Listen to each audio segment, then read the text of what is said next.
So good day everyone, it's Tim Lewinberg on Kangaroo Island.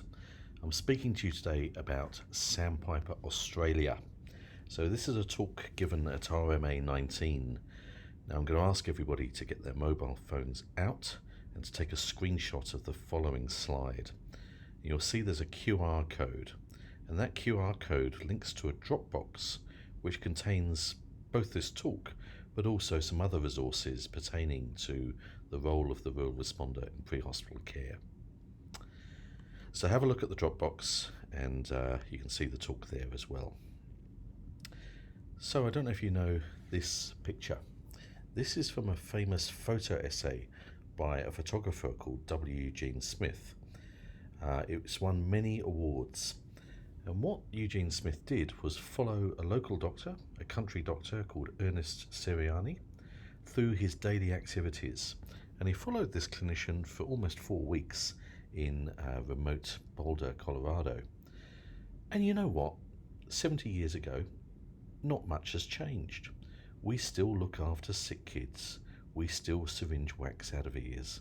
We still take and interpret x-rays, and we perform procedures. And a lot of our job as the rural generalist involves face-to-face consultation as primary care. But it's important to remember that we also have skills in emergency medicine, anaesthetics, obstetrics, palliative care, psychiatry, internal medicine. And back then, it was recognised that the country doctor was also the first point of call when there was an accident in his or her rural community. And again, not much has changed over the years. I show this slide a lot, and it's really got a lot of shock and awe. It's a typical pre-hospital trauma slide. It's gory, it gets your attention, but the really important thing is what's on the right hand side. The fact that critical illness does not respect geography. We know in Australia that 1/3 of major trauma, that's injury severity score greater than 15, occurs in rural areas. But here's the problem. We have excellent state-based retrieval services and ambulance services. But with increasing rurality, there are 2 problems. First of all, those retrieval services take a long time to arrive. Their retrieval times can be measured in hours, not minutes.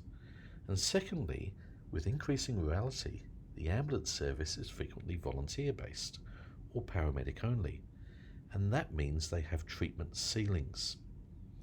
So we have a dilemma. On one hand, we have critical care retrieval services telling us quite correctly that pre-hospital care is no place for enthusiastic amateurs, and as a consequence, the role of the rural generalist has generally been overlooked, or at times even excluded. So you may be thinking, well, what is the role of the rural generalist? What's my role? Should I be involved in this stuff or not? We need data to guide us. So 7 years ago, I was doing a survey of airway equipment and training for rural GP anaesthetists, and one of the side questions I found out was that 58% of rural GP anaesthetists had been involved in a pre-hospital incident in their community in the previous 12 months. That's an awful lot of doctors being called out, and you have to wonder why they're being called. What we found is that there was no agreed call-out criteria. The responses were very much ad hoc.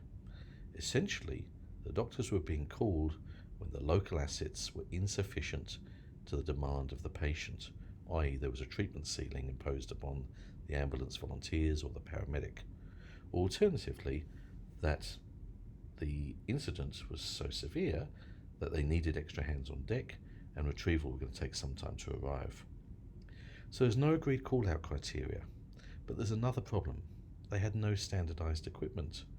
Moreover, many of these responding clinicians had no training in pre-hospital care. And of course, there was no audit or clinical governance around their responses. So this is really difficult. We know that on occasions, rural clinicians have been excluded from the pre-hospital scene. The one that strikes my mind, in fact what generated my interest in this, occurred several years ago now. The Kerrang crash, when a semi-trailer ploughed into the side of a passenger train in rural Victoria. Now this was almost on the doorstep of a rural hospital staffed by rural generalists with skills pertaining to emergency medicine and anaesthesia. But they were excluded from the scene. The trauma system relied upon ambulance and upon retrieval system. And that's good, they are experts in pre-hospital care, but it does mean the role of the rural generalist is being overlooked, and that could be to the detriment of rural patients. Now, I don't know if anyone's ever been to Yass, a town in rural Australia. It has perhaps one of the most unfortunate signs outside the township. It depends how you read this sign, doesn't it? But this slide reminds me that there was a yawning gap in country. There is a gap that needs to be filled. Essentially, there's a gap between the pre-hospital scene and the arrival of the specialist pre-hospital service. And the point I want to make is that the rural expert is well placed to fill that gap. We are Swiss Army knives. We have skills pertaining to primary care, but also skills in anaesthesia, emergency medicine, and obstetrics. And to my mind, it would make sense to use that Swiss Army knife in times of need. There is no formal rural responder network across Australia. In South Australia, we have had the Rural Emergency Responder Network, and this has been running for some time now. We've got about 45 rural clinicians. They have training in pre-hospital emergency care. They are equipped via the SA Health Department, both via ambulance and hospital.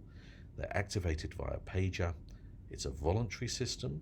They don't have to respond. There's no onus.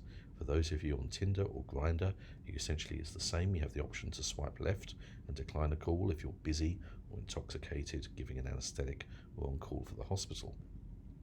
And best of all, we're paid under the fee-for-service scheme. It's seen as an extension of our hospital work. They value the role of the rural generalist. We've been going for 10 years now, and the really important thing is that we are there to value add on scene, not to replace. So that means that if the ambulance responders are doing a good job, we won't get called. If they need extra help, if that patient needs an advanced procedure, that might be a surgical airway, RSI, finger thoracostomy, advanced drugs like ketamine and fentanyl to facilitate extrication or painful procedures, then we will be called, and we will be able to deliver those meaningful interventions on scene before the arrival of the retrieval service. And that's got to be good for patients. So what sort of things might we be involved in? Well, typical rural accidents. So things that we may be doing is intranasal medication, intraosseous or intravenous access or upgrading existing access, use of ketamine for dissociation, fentanyl for analgesia, chest decompression, hemorrhage control, splinting. Of course, out-of-hospital cardiac arrest, where the ambos will usually place a supraglottic device and use a defibrillator, but we may be setting up adrenaline infusion. And alternatively, some very sparse use of things like surgical airway, RSI, and occasionally point-of-care ultrasound. The role of an experienced rural clinician on scene can be to make things happen, to give an early sit rep, to triage patients, and to ensure clinical momentum, that there's no therapeutic vacuum on scene. So that's South Australia. What about the rest of Australia? John Hall and I published a paper 3 years ago, and that was looking at the tyranny of distance here in Australia and the need for a rural responder network. It was followed up by a position statement from the RDAA and my parent college, ACRRRM. And that really defines that this role, our role in pre-hospital care, is very much part of the RG skill set. One thing John and I were able to demonstrate through our survey was that 98% of 420 rural doctors who responded were in favour of responding to pre-hospital incidents in their community, but they wanted to do so in a standardised way with standardised kit. So that's Australia. What happens elsewhere? In New Zealand, they have the PRIME system in association with the ambulance, primary responders in medical emergencies. GPs are equipped and respond to supplement the ambulance service. Now, the UK has a very, very advanced system, BASICS, the British Association of Immediate Care Schemes. One of the ones that really stands out is the Sandpiper scheme. I'll talk to you about Sandpiper in a moment. Sandpiper Trust is a not-for-profit charity. It's been saving lives in rural Scotland for almost 20 years now. How did it come about? There was a young lad, Sandy Dixon, who was playing near the water and sadly drowned. Now, this occurred in a remote area of the country, and emergency responders took some time to arrive. This was a tragic outcome, and I'm sure this is something that many of us have experienced in our rural communities. Farm accidents, dam drownings, motor vehicle accidents, cardiac arrests. We are no stranger to critical illness in rural Australia. So to their credit, the family channeled their grief into doing something positive. They formed the Sandpiper Trust in memory of Sandy Dixon, and they started to raise funds to equip rural doctors, rural nurses, rural paramedics, even rural Coast Guard, with a Sandpiper bag, a standardised kit to allow immediate responding in rural communities. And it has gone gangbusters. They raised over £80,000 at one charity dinner alone last year. They have the support of the royal family. They are constantly raising funds, and they're encouraging rural communities to get behind this program and to engage and raise funds for their Sandpiper clinician. Scotland is small, but they've already rolled out over 1,000 Sandpiper bags across rural and remote Scotland. We've actually got some Scottish Sandpiper clinicians here at the ACRRRM conference, and it's really interesting to hear their perspective and their surprise that we don't have a similar scheme here in Australia, despite the tyranny of distance. Not only does Sandpiper Trust supply bags, but in association with the Scottish chapter of BASICS, the British Association of Immediate Care Schemes, they provide training, and they provide these bags to the appropriate clinician in the community, and they will operate to their scope of practice, whether a doctor, a nurse, or a paramedic. So this is a Sandpiper bag. You may have seen some around the conference. I've got a couple up at the front if you want to come and have a look later. It's actually 2 bags, and they're designed in a functional way to allow you to respond under cognitive load.